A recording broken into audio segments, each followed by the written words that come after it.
fait partie du peuple, partie de la majorité, union pour la démocratie et le progrès social. Notre parti du peuple, parti de la majorité,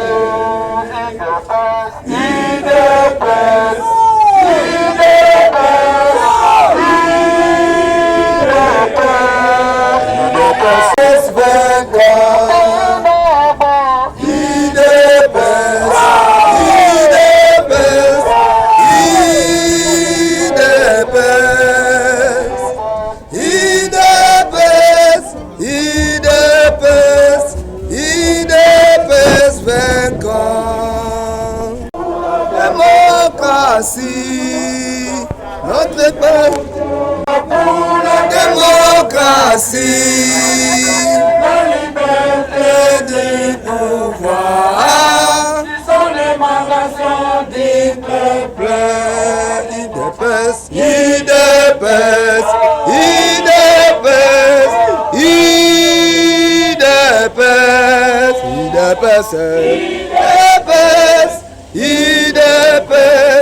IDPS vaincra.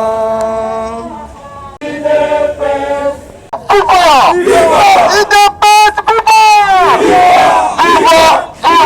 Etienne Tshisekedi, héros national, chef de l'État, tout est rouge. Maboko Samba Nadarama.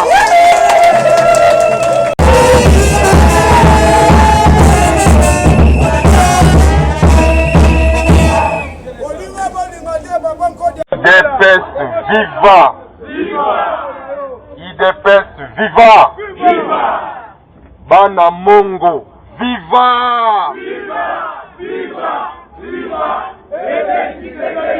Héros national, Félix Tshisekedi, chef de l'État, béton, Ligue rouge. Voilà, merci beaucoup. Na organisation Bosali Mokolo ya lelo po biso toya kotala bino na Mongo.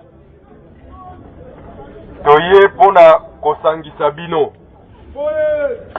Parce que Mongo eza parmi ba selili oyo tochela kamutema, parmi ba selili ya liboso ya fédération na biso, ope esali makambo minene na ville na biso ya Matadi. Donc selili Mongo tokoki jamais kobosa na yango. Quel que soit ma problème, quel que soit ma divergence, biso tozali ba papa, nzoko alembaka minu na yete, quel que soit le problème, tozana posa ya batu nyonso. Topresaka toujours unité, il faut tozala na bolingo. Pour parti et kende liboso, pour parti et continuer ko gagner. Pour parti et continuer à conserver le pouvoir, il faut bolingo ezala.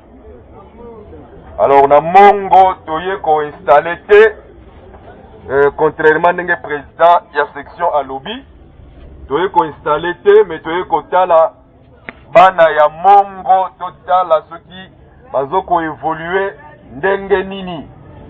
Parce que installation ya ba cellule na ba section et ko sale manioso mbala moko période o eza période ya ko visiter kotala ndenge musala ezali kotambola et na niveau ya section na niveau ya Mongo pe kozwa toutes les dispositions président po oyeba kosangisa bango nyonso baloba langage be moko.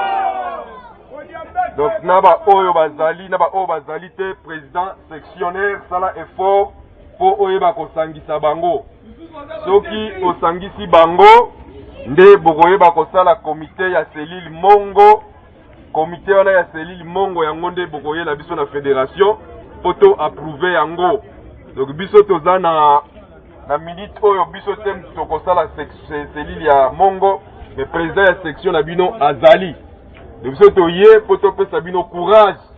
Ya IDPS ezali parti na biso, to continuer ko travailler pour la partie botika division na Mongo. bo respecter mitindo ya parti ndenge ezokosengela.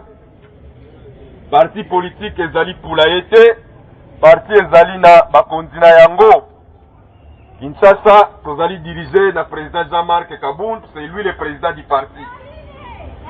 Aza secondé na secrétaire général monsieur Augustin Kabouya de bango basalaki ba nomination ya ba comité fédéraux ya sika o ezali ko fonctionner.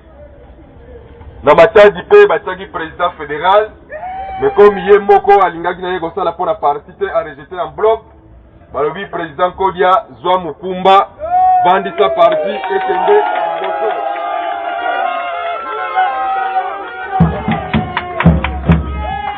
Alors oyo akondima décision ya président ya parti te, oyo akondima décision ya secrétaire général ke seki azali mutu ya IDPS te, parce que na IDPS biso tozali na respect ya hiérarchie. Tant hiérarchie est décidée, biso nyonso il faut tout se soumettre pour que parti ekende liboso. C'est pourquoi na niveau ya cellule président sectionnaire okosala effort ndenge nazo continuer ko répéter, osangisa bango nyonso ba planir ba divergence na bango pour que tout ça comité cellulaire ya bien oyo toko travailler nango na mongo. Président Moustapha, félicitations na mobilisation ya lelo, yo ozali leader munene awa, zala mutema munene, sala kebo se rapprocher na batu nyonso. Yo d'ailleurs niveau na yo aussi emata déjà. Message ami balé, lobby ezali anniversaire ya création ya IDPS. Depuis parti oyo esalema na 1982, ezaki le 15 février. Lobby le 15 février 2021, Tokokokisa, 39 ans depuis IDPS ezali. Donc ce n'est pas facile la partie politique et botami na moment ya pasi na bane 82 et Rwanda Maréchal Mobutu azopela alingi kutu opposition te, alingi contradiction te, mais IDPS esalema et commis et évolué si les autres 39 ans et même na katika si président na biso aye kokufa. Mais souvent en Afrique, ceux qui président Koufi, mouvement paye et Panzani. Mais il y a biso et résister parce que l'idéologie est allée, il y a Kovanda. 37 ans en opposition, 2 ans dans le pouvoir. Alors pour conserver le pouvoir le plus longtemps possible, il faut Moussala. Pour conserver le pouvoir, dans le papier, dans le slogan, mais dans Moussala, dans le terrain. Terrain, il faut occuper le terrain, pas une parcelle sans l'IDPS. Donc les lupangu nyonso ya matadi faut membre ya IDPS akala. Tant toi na membre ya IDPS na lupangu nyonso okomona na 2023 ou bien tant ba élection ko sale matroza na facilité ya ko gagner ba voix to permettre président de la République cette fois-ci à diriger avec majorité na ye, parce que na lelo boye président azali mais il faut luka moni a sali 2 ans to perdre 2 ans pour la ko kozanga majorité, il fallait qu'on travaille dans le FCC, biso bakal. Mais ceux qui président zaki na majorité na e, c'est comme musika. Il fallait qu'on méthode nini ya ko déboulonner batwana FCC et biso 2 ans pour to déboulonner bango. Parce que malgré ça, il faut constituer majorité ya sika susu, mais pas avec batuna biso IDPS. Nous sommes toujours obligés ya ko gagner 2 fois batu. Ko 2 fois batu eza toujours na risque nango. Alors en 2023, on va à l'élection, tu peux la présidence sous Moutou pas cité à continuer qu'on défend batu. En 2023, tant que tu as élire, il faut pas azalana ba député oyaye pour que ça musala appliquer politique à IDPS sans problème et RDC et Kende liboso.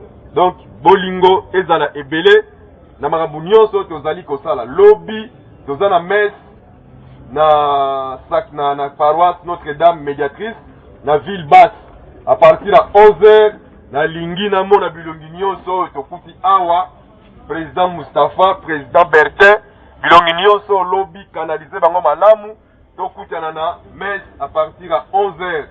Après 11h tozwani makolo na fanfare na biso parce que ça anniversaire la partie 39e anniversaire ils ont événement munene. Après yango inde makolo fanfare tozo bina nzela tozo tambola na biso na esengo ya 39e anniversaire toke cité na la payote pour nande makambo nyonso ekosalemela toyeba histoire ya parti toyeba nini tokosala nyonso ekolekela na la période après église parce que basango balobi église na bango eza espace politique te mpona tokoki tosali messe après messe tokosala activité politique na biso na période donc voilà mpona mokolo ya lelo oyo tokoki koyebisa bino bozala ensemble toujours nazokontinue koinsiste na message ya bolingo message ya unité na mongo na mvuzi nyonso bolingo unité ezala donc voilà mpona mokolo ya lelo